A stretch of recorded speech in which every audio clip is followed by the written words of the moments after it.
हमेशा गतिशील है।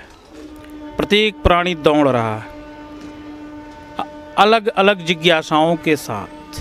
किसी की जिज्ञासा मोक्ष पाने की है, किसी की जिज्ञासा पुत्र पाने की है, किसी की जिज्ञासा काम क्रोध मोद मद मोह पर विजय पाने की है।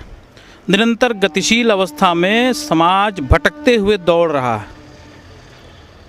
काशीनाथ सिंह जी हमारे सामने बैठे हैं, वो भी इसी समाज में दौड़े और उन्होंने कुछ प्राप्त किया जो आपको देना चाहते हैं, आप ग्रहण करें। हाँ, पूछा प्रश्न का। काम क्रोध मद मोह माया, यही हमें प्रश्न दिया गया है।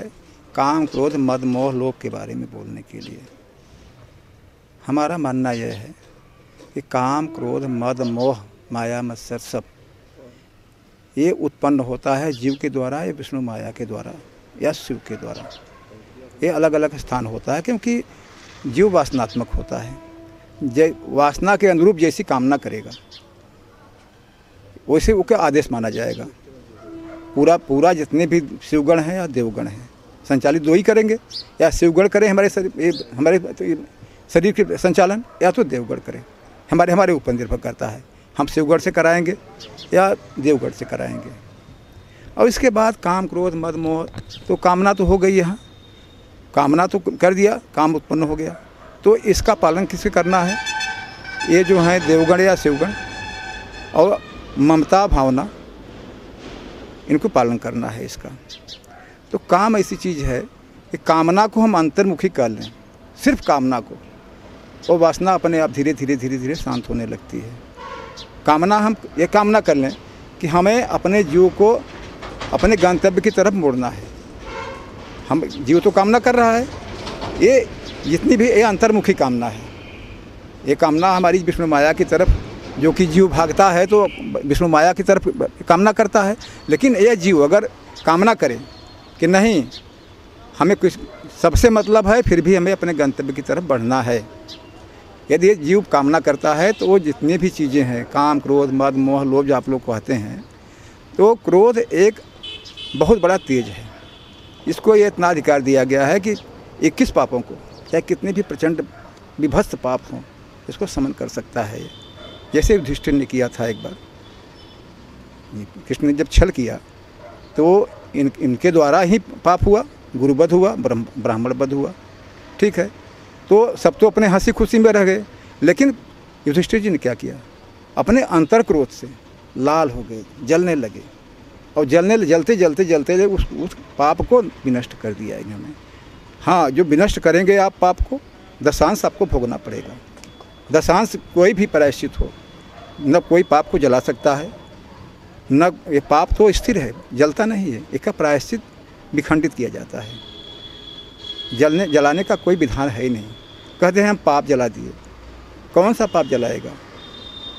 पाप तो जैसे गण है वैसे शिव का पाप है।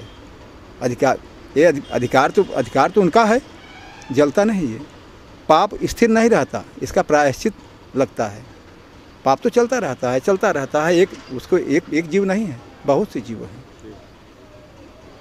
ये अपना मानव हर्ष में गतिशील रहता है। ये इसकी कामनाएं भी गतिशील रहती हैं। और कट कर जैसा कट कर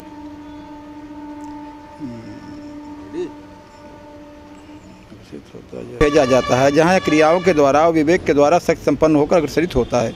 जो भी जीव मानव जीवन में आकर विष्णु माया में लिप्त हो जाते हैं और सब भूल कर भौतिकता में लिप्त हो जाते हैं और सब कुछ यहीं प्राप्त कर लेना चाहते हैं, ऐसे जीवों की बात ही कुछ और है। क्योंकि जब जीव मानव जीवन में आता है तब इसे भूतकाल की सब बातें विस्मृत कर दी जाती हैं और जीव को एक तरफ विष्णु माया, दूसरी तरफ शिव के तमोगुण के द्वारा इसी तिलस्म में बांध देते हैं। इसी तिलस्म को तोड़कर अपने पथ पर अग्रसरित होना ही इसकी परीक्षा है। आत्मा के रूप में स्वयं ब्रह्म इसके कार्यकलापों को देखते हैं और उपयुक्त पाने पर इसे दूसरे युगों के लिए अग्रसरित कर देते हैं। यह प्रक्रिया हर युगों में चलती रहती है और जीव की दृष्टि से सब युगों से अच्छा और पथ प्रदर्शन करने वाला युग कलयुग होता है, क्योंकि ब्रह्म कलयुग में ही जीवों का चयन करके दूसरे युगों के लिए चिन्हित करते हैं। त्रिदेव भी अपने गुणों के आधार पर डोर लगाकर इसका संचालन करते हैं, क्योंकि जीव जब मानव यौन में आता है तब सब सतर्क हो जाते हैं, क्योंकि दूसरे योनियों में आत्मा नहीं प्रदान की जाती। आत्मा सिर्फ मानव तन में ही जीव के आने पर प्रदान की जाती है। और आत्मा में 5 स्थान होते हैं। 2 स्थान गुण के रूप में, ये रजोगुण और सतोगुण के रूप में, गुण के रूप में विद्यमान होते हैं। और ये डोर जो होती है आत्मा के, ये ब्रह्म से संचालित होती है।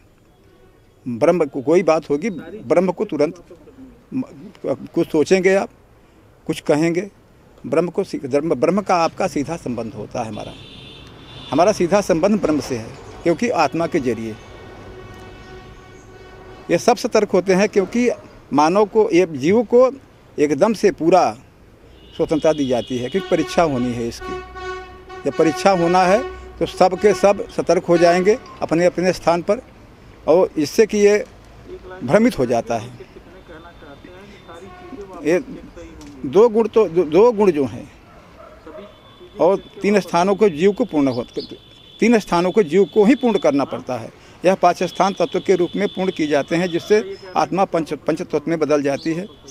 आत्मा में एक दूसरे का भेद करके आत्मा को पूर्ण किया जाता है। तब आत्मा ब्रह्म के रूप में परिवर्तित हो जाती है, और तब जीव आत्मा में विलीन हो जाता है, और आत्मा जीव को लेकर विष्णु मार्ग से दिव्य लोकों में प्रविष्ट कर जाती है, और भेद करते हुए परब्रह्म तक पहुँचती है। और जीव के साथ परब्रह्म में जो परम तेज ऐसा कि औरों की बातों के क्या कहना, जब त्रिदेव भी उसके सामने तेज के सामने पड़ते हैं तो सबकी आंखें चौथियाकर बंद हो जाती हैं। वो ऐसे तेज वाले हैं, वो परब्रह्म हैं। और वो जीव आत्मा रूपी ब्रह्म जीव को लेकर ब्रह्म में भी समाहित हो जाता है, और ब्रह्म परब्रह्म में मिल जाते हैं। और जीव जो है, जो कि परब्रह्म में विलीन हो गई है, उसको एक दिव्य शक्ति के रूप में उत्पन्न करते हैं और करें। यही व्यास जी का कर्तव्य होता है। अच्छा, मेरा मत तो है, बाद में देंगे, मेरा मत कुछ लंबा होगा, इसको प्रयुक्त कैसे करें। हमने कुछ लिखा है, क्योंकि ये बहुत लंबा विषय है। इसमें एक चीज़ में जाएंगे तो हम फंस जाएंगे, 2 घंटा 3 घंटा लगेगा एक ही टॉपिक पर बोलते बोलते। लेकिन हाँ, हमने कुछ शार्ट करके लिख दिया है तत्व मार्ग के बारे में, क्योंकि तत्व मार्ग ही सत्य मार्ग है। तत्व मार्ग के अलावा आपको कहीं कोई जगह नहीं है जिससे कि आप अपने जीव को परब्रह्म तक पहुंचा सकें। कोई 4 मार्ग में कोई मार्ग ऐसा नहीं है।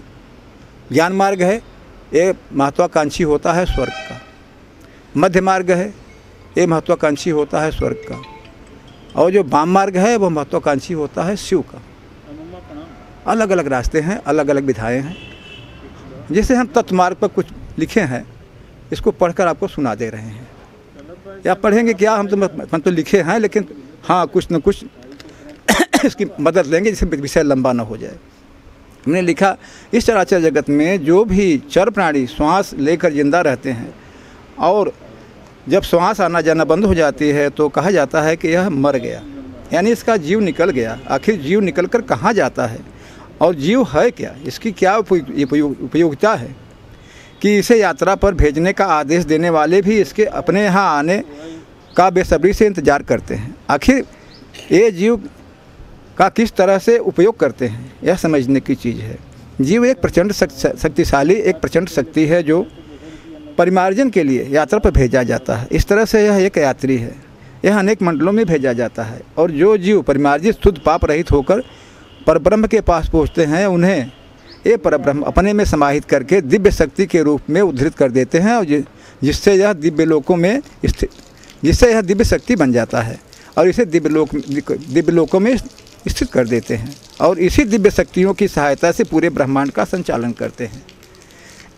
ये जीव है जो ये परब्रह्म का सहायक है, और इसी की सहायता से ये परब्रह्म पूरे ब्रह्मांड का संचालन करते हैं।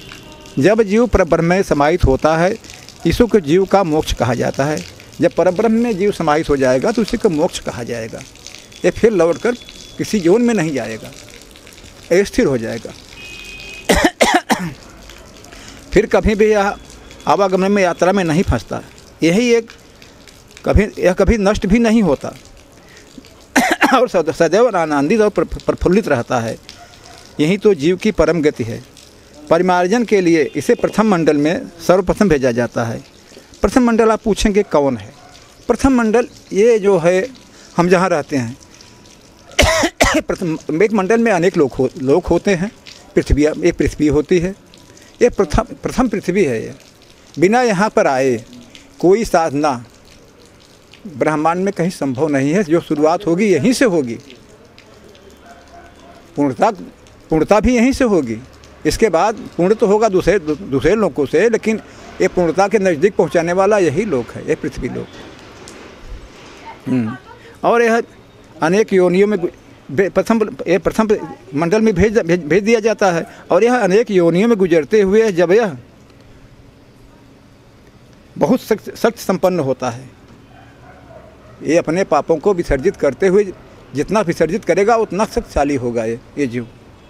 और जब बहुत शक्तिशाली हो जाता है, विष्णु जी के सामने जाने में सक्षम हो जाता है, तब इसे मानव तन में भेजा जाता है।